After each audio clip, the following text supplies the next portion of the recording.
Magandang araw. Welcome back to my vlog. So this video is my first ever vlog here on YouTube. So para sa umaga, syempre mag-breakfast tayo lagi para meron tayong lakas para sa maghapon.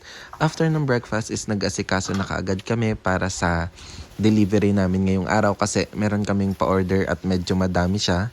So dadalhin namin yan dun sa may Villa Cerveza. So order yan ng tita ko from QC. So nag-send na lang siya through online at pinadala niya dun kasi meron daw may birthday.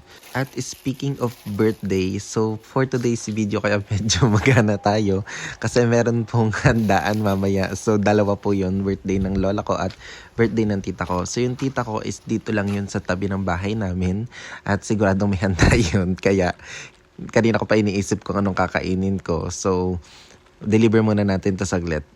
Dapat ngayong araw din is sasama ko doon sa aking kumare na may outreach program. So hindi na ako nakasama kasi nga may deliver kaming nakaschedule tapos birthday nga din nung lola ko at saka nung tita ko. So hindi na din ako nakasama.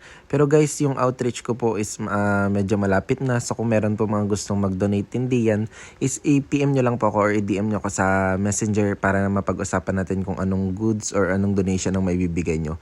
At yan, nakarating na kami guys dun sa bahay ng tita ko. So malaki yung bahay nyo dyan pero dun na kami pumunta sa likod kasi nandun yung mga tao.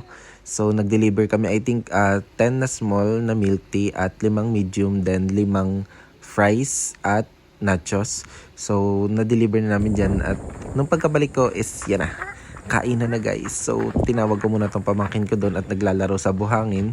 So, yan ang handa. So, merong palabok, chicken, and syempre seafood. Simpleng handaan lang at saka simpleng halo-halo. Halo-halo? Salo-salo. So, yan. Nung binigyan ko na yung pamangkin ko, palabok ang sinandok ko sa kanya at chicken. So, mostly kinakain niya talaga yung chicken lang. So, hindi niya kinain yung palabok. So, kakain na din muna tayo matapos natin sandokan yung maliit na yan. Namiss ko nga ang palabok at ngayon na lang uli nakakain. Pagkatapos nung pumunta naman tayo dun sa lola at baka yun ay magtampo. So, nagpunta na tayo dito. Pagdating ko diyan ay ang lakas mga asar ng isa kong pinsan. So si Puldo, inaasar niya ang lola at late daw kaming dumating. Kami daw ang mga paboritong apo tapos ang mama nga ay wala din. Iyon daw ang paboritong anak. So inaasar niya ng inaasar si Lula diyan. At baka daw magtampo, papasok daw yun sa kwarto pag nagtatampo. Kasi guys, medyo matandaan ang lola. So kapag nagtatampo nga siya minsan ay pumapasok doon sa kwarto. At inabutan ko pa nga dito si Kade. Si Kade. So yan ay anak nung pinsan ko. So, ang pagkakapugi, tuwan-tuwa din naman natutuwa sa akin. Ngayon lang nagkita ng vlogger. Kung ito siguro yung nakakapagsalita, baka rin magpa-picture sa akin. At ayan, nahuli si Luca. Ayaw niya magpa-video kahit kay mami niya sa mga vlog ni mami niya. Ay, hindi niya alam, naka-ready na ako. Dinabidyohan ko ngayon, Paalis na't lahat itong isang ito ay ginagaslight pa niya ang lula at wala pa nga daw ang mama ang mama daw ang paboritong anak ay sa lakas mang asar. At nung hapon papunta uli sana ako doon, nasalubong ko tong dalawa, Hi Ara at saka si Kyle. So yung dalawa ay friend ko from college, papunta sila doon sa shop. Yun lang daw din na yun, nilagaling silang pola.